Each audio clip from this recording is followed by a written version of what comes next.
Olá pessoal, tudo bem com vocês? Eu sou a professora Juliana Pereira e nós estamos começando o programa Saber Direito Responde.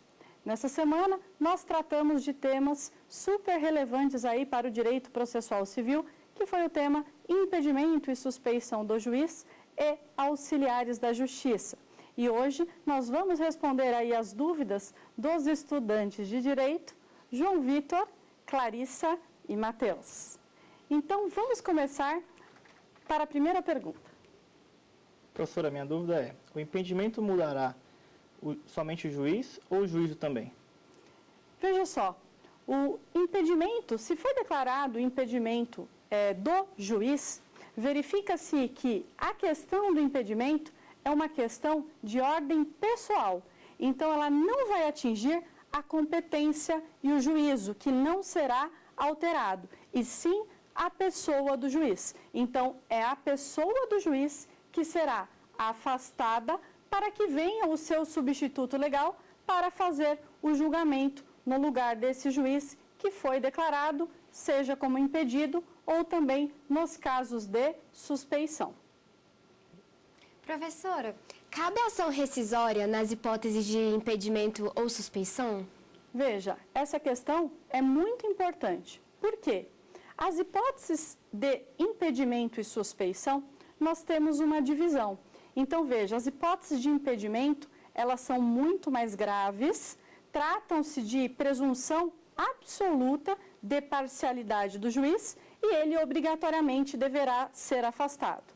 Já as hipóteses de suspeição do juiz, elas são hipóteses que nós falamos de relativas, então são hipóteses menos graves. Aquela pessoa interessada em arguir a suspeição do juiz, ela deverá fazer no prazo de 15 dias, sob pena de preclusão. Sendo assim, a hipótese de ação rescisória, ela só é aplicável na hipótese de impedimento.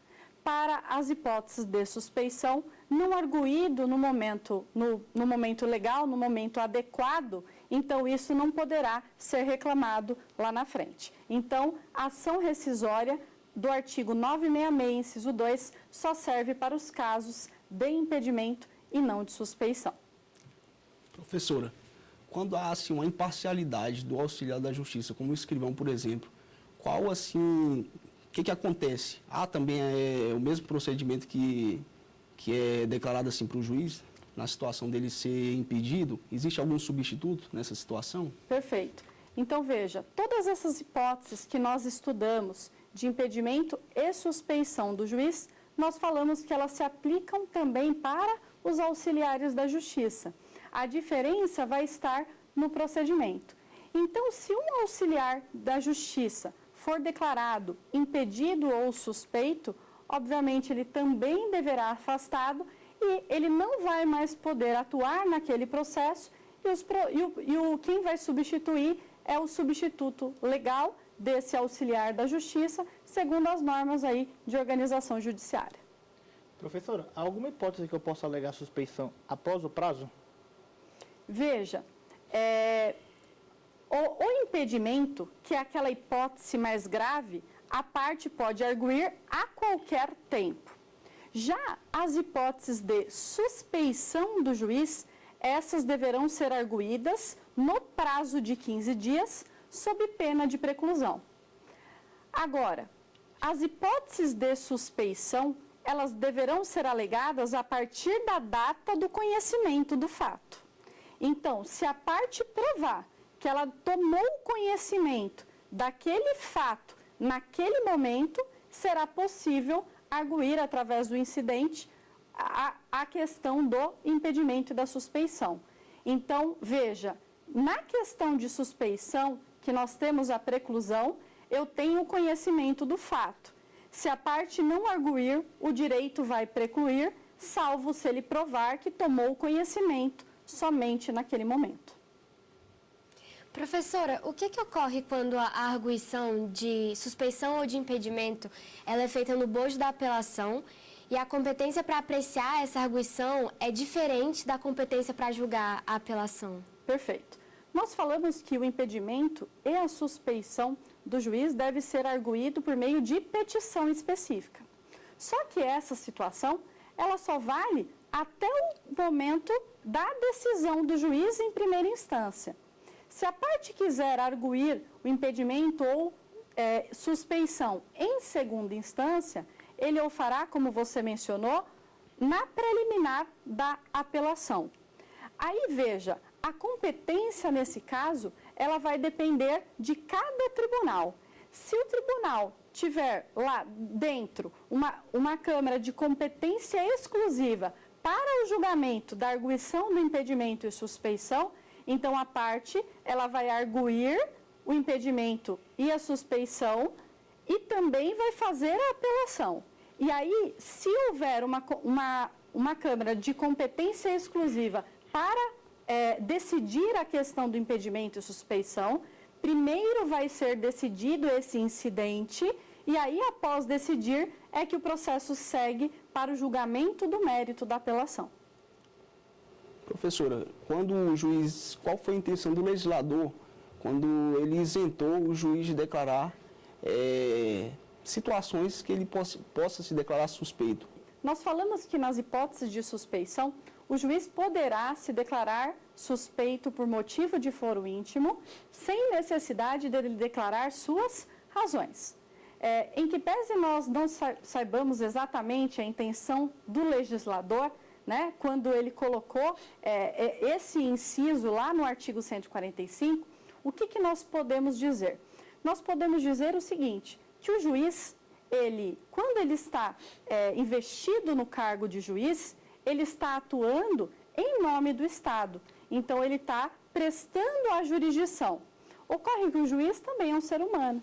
Então, ele tem as suas questões íntimas de ordem pessoal e essas questões íntimas, elas poderão, em determinado caso concreto, influir na decisão.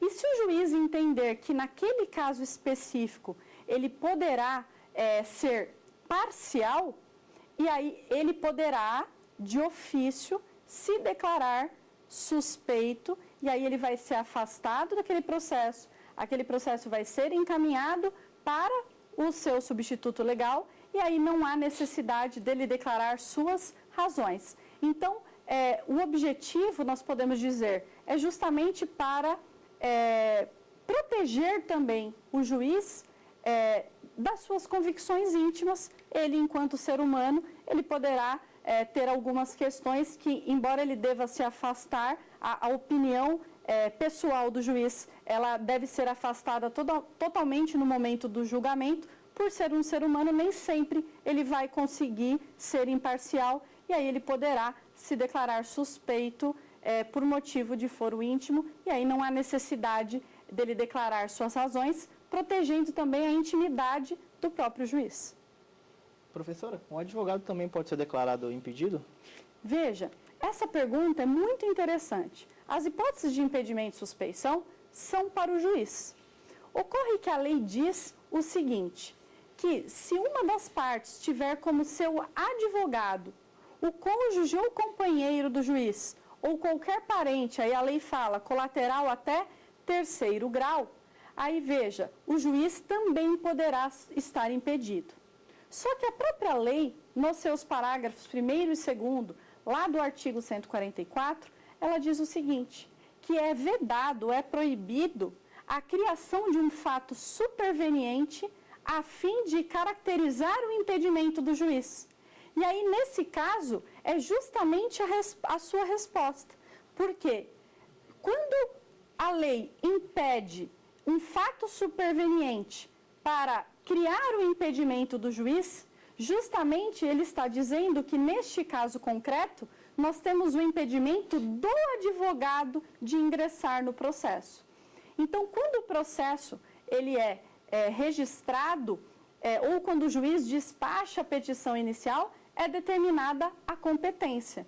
E a partir desse momento, fica vedado ao advogado que for cônjuge, por exemplo, do juiz, de adentrar nesse processo depois que ele iniciou, a fim de tão somente verificar o impedimento do juiz. Então, nesse caso, nós temos até uma questão que é protegida. Então, o novo CPC, ele fala que todos que atuam no processo devem atuar com boa-fé. E aqueles que não atuam de boa-fé, eles poderão ser punidos com as multas de litigância de má-fé.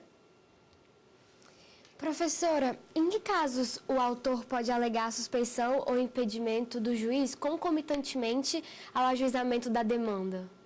Veja, nós temos a seguinte situação. Quando um processo ele se inicia, nós vamos ter o registro ou a distribuição da petição inicial. Quando isso ocorre? Se eu tiver uma comarca que nós temos vários juízes, então veja, o processo vai ser distribuído eletronicamente para algum daqueles juízes. Só que nós temos comarcas pequenas em que eu tenho nessa comarca apenas um juiz. Então, se a parte, ao iniciar o seu processo, e se houver na comarca apenas um juiz, e ela já sabe quem é que vai ser o juiz da causa, e é nos casos que nós falamos de registro, aí neste caso, essa arguição já pode ser feita no bojo da petição inicial. Professora, caso assim a parte alegue a suspensão e impedimento do juiz com o objetivo de protelar o andamento do processo, qual a punição a ser imposta a essa parte? Veja, aqui nós temos a punição para aquele que, no processo, litigar de má-fé. Então, lá no artigo 80 do Código de Processo Civil, nós temos as hipóteses em que uma parte poderá ser considerada litigante de má-fé.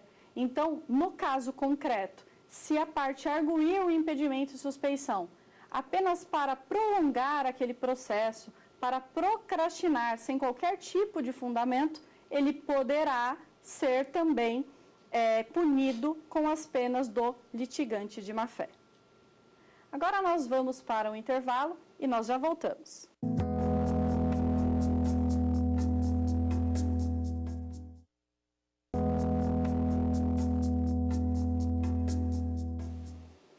Voltamos com o programa Saber Direito Responde. Nós vamos continuar aqui a tratar algumas dúvidas dos estudantes de Direito sobre nossas aulas de impedimento e suspeição e auxiliar da Justiça. Vamos lá.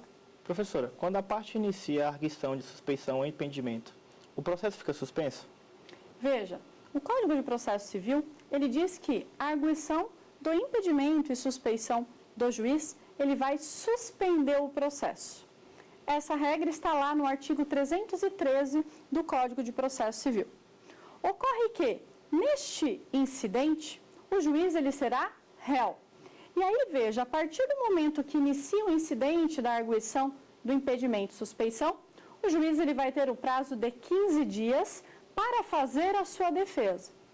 Esse incidente, ele é encaminhado para o julgamento pelo tribunal.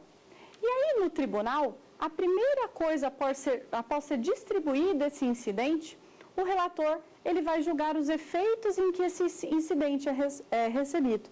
Então, veja, se tiver efeito suspensivo, o processo principal ele continua suspenso enquanto vai ser julgado o incidente. Agora, se não receber com efeito suspensivo, aí o processo principal ele poderá continuar tramitando, inclusive enquanto não decidiu ainda, o tribunal ainda não decidiu aquele incidente de impedimento e suspeição. Então, a resposta é, a partir do momento que o incidente é instaurado, o processo será suspenso.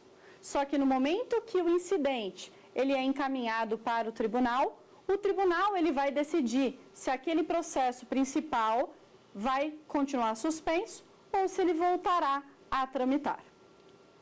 Professor, uma dúvida. Vamos supor que uma pessoa, ela é advogado e futuramente ela venha a se tornar juiz. Como juiz, ela pode julgar processos de partes que foram seus clientes? Veja, essa questão é muito interessante. Então, imagina que um juiz, como foi feita a pergunta, foi advogado durante vários anos e ele teve vários clientes. Aí, posteriormente, esse juiz estuda e passa num concurso e passa a ser juiz de direito nessa mesma comarca. A lei diz que nos processos em que ele foi mandatário da parte, então veja, o juiz, ele atuou como advogado, Nesses casos, a lei prevê expressamente que esse juiz estará impedido. Mas vamos imaginar uma segunda hipótese, que o juiz, enquanto advogado, ele tinha sido advogado de uma daquelas partes, mas não naquele processo específico. Ele teria sido advogado em outros processos. Nesse caso, não vai caracterizar a hipótese de impedimento. Mas, dependendo da convicção do juiz e dependendo do caso, da análise daquele caso concreto, esse juiz poderá ser declarado suspeito. Porque em que pese ele não esteja impedido, porque ele não foi mandatário da parte naquele processo específico, por ele ter atuado como advogado daquela parte durante muitos anos, poderá caracterizar algum tipo de interesse.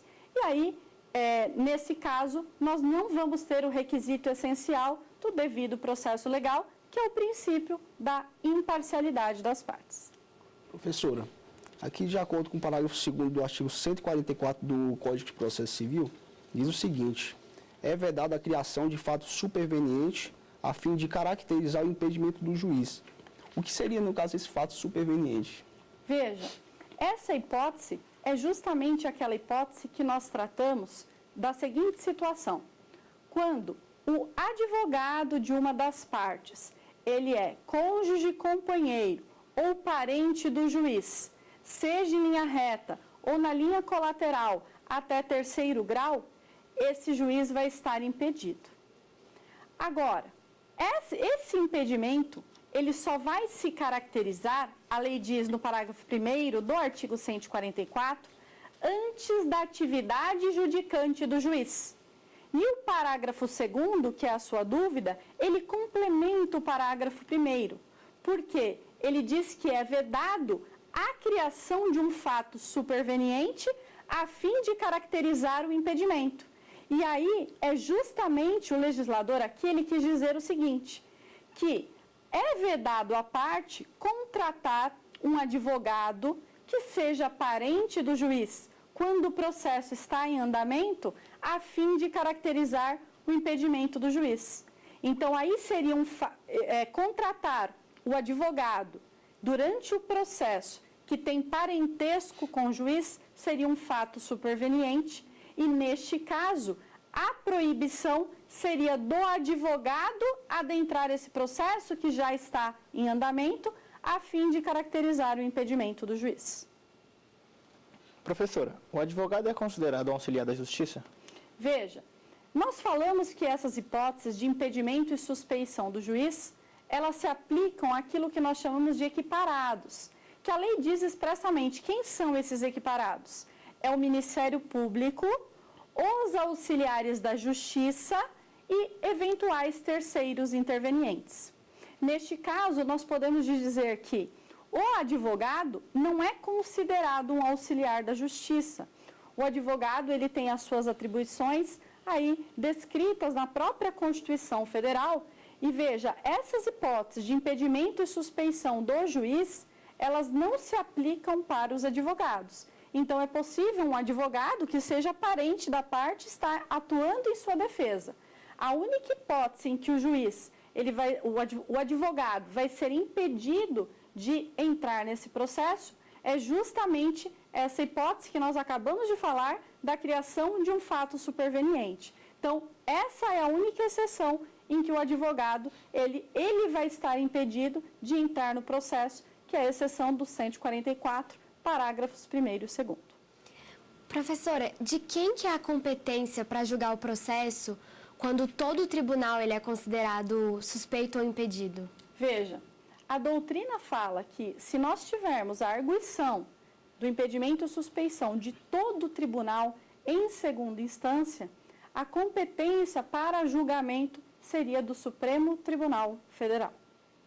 Professora, qual a principal diferença entre impedimento e suspeição? Veja, embora ambas as hipóteses, impedimento e suspeição, elas são hipóteses em que o juiz, no processo, no caso concreto, ele não estará sendo imparcial, ou seja, nesse caso específico, haverá parcialidade do juiz e ele deverá ser afastado, nós podemos dizer que, até pela disposição dos artigos de lei, as hipóteses de impedimento são hipóteses objetivas. E nós provamos essas hipóteses com um simples documento. Neste caso, provado o impedimento, o juiz é afastado. Nas hipóteses de suspeição, já são hipóteses subjetivas, ou seja, elas admitem prova contrária. Então, neste caso, se o juiz quiser se defender e alegar que ele não é suspeito, por exemplo, esse juiz vai poder produzir provas, porque nesse caso nós temos que provar fatos. E aí o juiz vai apresentar a sua defesa, inclusive com rol de testemunhas. Então, por exemplo, a amizade, que é causa de suspeição do juiz, é algo subjetivo. Eu posso me considerar sua melhor amiga, mas você pode me considerar apenas um colega. Então, é algo que depende da análise subjetiva daquilo que é a convicção daquele juiz para aquele caso concreto. Uma outra diferença importante de impedimento e suspeição que você não pode se esquecer é que o impedimento ele é muito mais grave. Então, nós falamos que as matérias, hipóteses do impedimento, são matérias de ordem pública. Sendo de ordem pública, o juiz deverá se declarar de ofício impedido. E se ele não o fizer, o interessado poderá arguir o impedimento a qualquer tempo. Então, são nulidades de natureza absoluta. É uma nulidade insanável, tanto que é possível a ação rescisória quando nós temos um julgamento transitado em julgado por um juiz impedido. Já a suspeição, essa arguição, ela tem prazo. E aquele que não alegar no prazo de 15 dias do conhecimento do fato, o direito de arguir a suspeição do juiz vai precluir. O que é a famosa pena de preclusão? Nós podemos dizer que a preclusão ocorre quando a parte ela perde o direito de praticar um ato processual pelo decurso do prazo. Professora, o que seria um colateral de terceiro grau? Veja, a questão de parentesco, as relações de parentesco, elas não estão regulamentadas pelo nosso Código de Processo Civil. As regras de parentesco, elas são regulamentadas pelo Código Civil. E essas regras estão estabelecidas nos artigos 1591 até 1595 do Código Civil. Veja, os graus de parentesco nós vamos ter na linha reta, e aí nós temos todos os ascendentes e descendentes. Aqui nós falamos que nós não contamos os graus, esse parentesco em linha reta é infinito, e nós temos os parentescos que nós falamos na linha colateral. Na linha colateral, nós começamos a contar a partir do segundo grau. E aí eu tenho o colateral de segundo grau, que é o nosso irmão, por exemplo. Seguindo essa sequência, nós temos o colateral de terceiro grau. O colateral de terceiro grau vai ser o tio e os sobrinhos. O Código Civil, ele fala que o parentesco, o grau máximo, é até quarto grau. Para essas hipóteses que nós estudamos de impedimento e suspeição, nós sabemos que a lei diz que o juiz será impedido ou suspeito quando houver relacionamento dele até o colateral de terceiro grau. E aí você não pode se esquecer que a relação de parentesco, eu tenho ela consanguínea, mas eu tenho ela por afinidade. Aquela por afinidade é aquela que nós estabelecemos quando nós casamos. Então, os parentes do nosso marido ou da nossa esposa, eles passam a ser nossos parentes por afinidade. E aí, lembrando que o parentesco por afinidade, ele tem limite. Então, veja, por afinidade, em linha reta, ela se resume ao ascendente, ao primeiro ascendente e o descendente. E por afinidade, também o limite é colateral de segundo grau, que seria o cunhado. Então, veja, os colaterais até terceiro grau, neste caso, aplicam-se para aquele parente colateral em terceiro grau por consanguinidade e não por afinidade, que ela se termina em até segundo grau. Então, nesse caso, o colateral de terceiro grau são os tios e os sobrinhos. Em quarto grau, só para exemplificar, nós temos o parentesco com o primo, por exemplo, e é o último grau estabelecido pelo Código Civil sobre as relações de parentesco. Então, nós estamos aqui encerrando o nosso Saber Direito Responde. Eu espero que você tenha gostado dessa aula. Até a próxima. Tchau, tchau. Ficou com dúvidas? Então mande um e-mail para saberdireito@stf.jus.br. E você também pode estudar pela internet. Basta acessar o site tvjustiça.jus.br.